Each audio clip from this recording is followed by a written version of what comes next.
What is going on, guys? Welcome back to the channel. Hope you guys can absolutely well. If you're new here, please press the thumbs up, hit the subscribe button, turn on bell notifications, send over our post.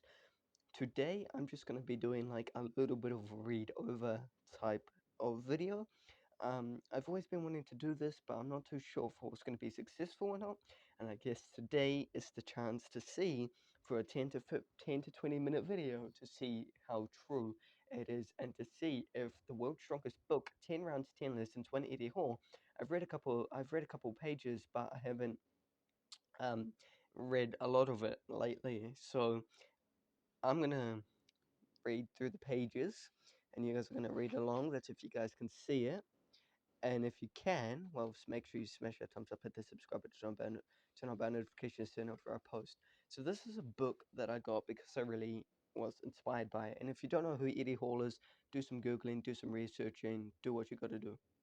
And then altogether, if you don't know who Eddie Hall is, well, you're very freaking uneducated. So here, I said loud as anything, I'm going to be the world's strongest man one day. What do you think happened? Of course, the whole room erupted. I think I read this before. So this page I've already read. It's just this page. And self-belief, those 5 qualities: dedication, sacrifice, commitment, consistency, belief. Excuse me. They've all been the cornerstones to everything I've achieved. And I wasn't supposed to achieve anything. I left school when I was 14. I was a truck mechanic till I was 27.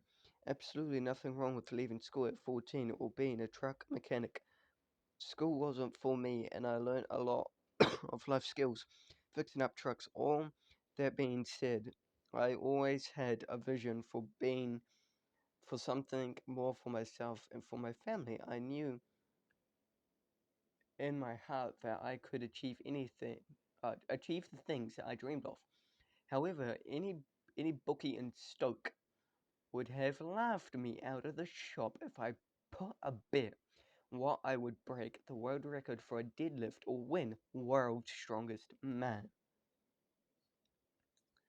I got into strongman around 2007, ironically at the urging of my brothers, the same ones taking the mickey out of me when I was a 5-year-old watching the competition on the box. I'd been knocking out the scene for 8 years and knew I was about to close the gap between myself and the freaks like Zydranus Zavicus, Brian Shaw, and Hafthor Borson. Then I needed to go professional. It was 2015, a combination of me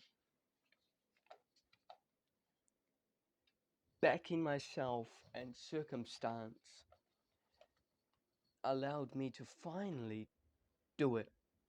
It was in turning professional that I felt I finally had been. I finally had an opportunity to land a prize I'd longed for since.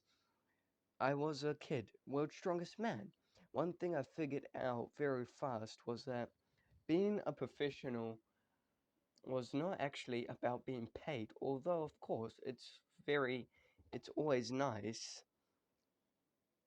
to earn money from something I love doing. You might at this point ask, Eddie, if being paid is not the point of being a professional, then what is? For me, being a professional is about the money allowed to allowed me to do it. In my case, it freed me to focus on achieving my goal of winning World's Strongest Man. Turning professional, it meant there was no excuses for failure anymore. And that's what a lot of people say, and that's a quote that I do live by, is there's nothing to fail. You've got nothing to fail. There is nothing to fail about, and you have nothing to lose, and things like that. And then also, if you want to dream big, or go ahead and dream big. If you want to be, all those types of things.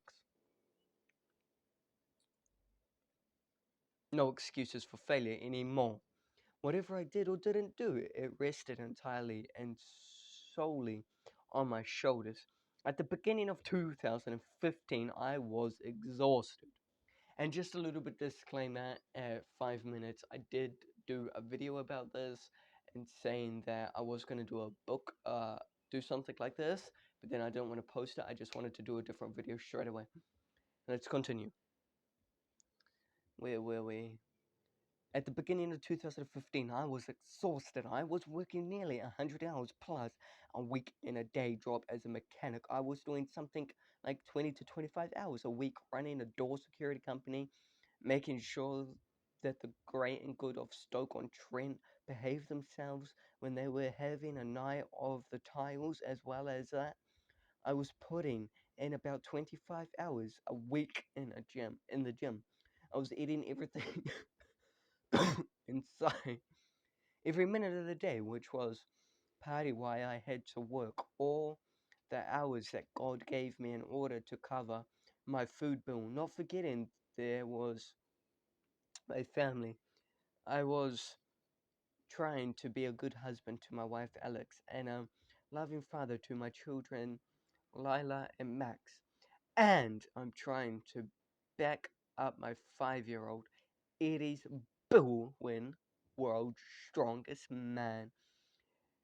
There's a lot of me to go around, but even I recognized at that point that there were too many demands and not enough time. I had a decision to make when I was going to be the guy in the pub at 60 or 70 years of age saying, I could have done. I could have been world's strongest man. Nah, the 70-year-old grandpops just sounds like someone who didn't back himself as a 25-year-old. As I always back myself, I wanted to be the kind of guy down the pub who said, you know what, I took a risk, I quit my job and I bet myself to delivery. Which is exactly what I did. I backed myself. I wanted to be the kind of guy. I already read that, right? Which is exactly what I did. I backed myself. I bet on myself that I could deliver. And then I did. And then I did. Sure, it's a lot of pressure and a lot of risk, but that's the name of the game. It was time to focus on the thing I wanted more than anything else, the world's strongest man. And if you did really enjoy this book, make sure you smash your thumbs up, hit the subscribe button, turn on notifications so whenever I post. And if you do want another series of this, I can bring you another series. And then if you're like, nah, please don't bring this book again, I will carry on doing what I can. Now let's read this little quote at the back. No human can visualize the impossible like this man. Eddie rewrites the history books and continues to set goals. Massive respect to the man, Jason Statham. And if you do really enjoy this video, like I said, make sure you smash that thumbs up, hit that subscribe button, turn on bell notifications so whenever I post. And I will truly see you guys in the next one. And much appreciated for you guys tuning around. I'm going to end it here.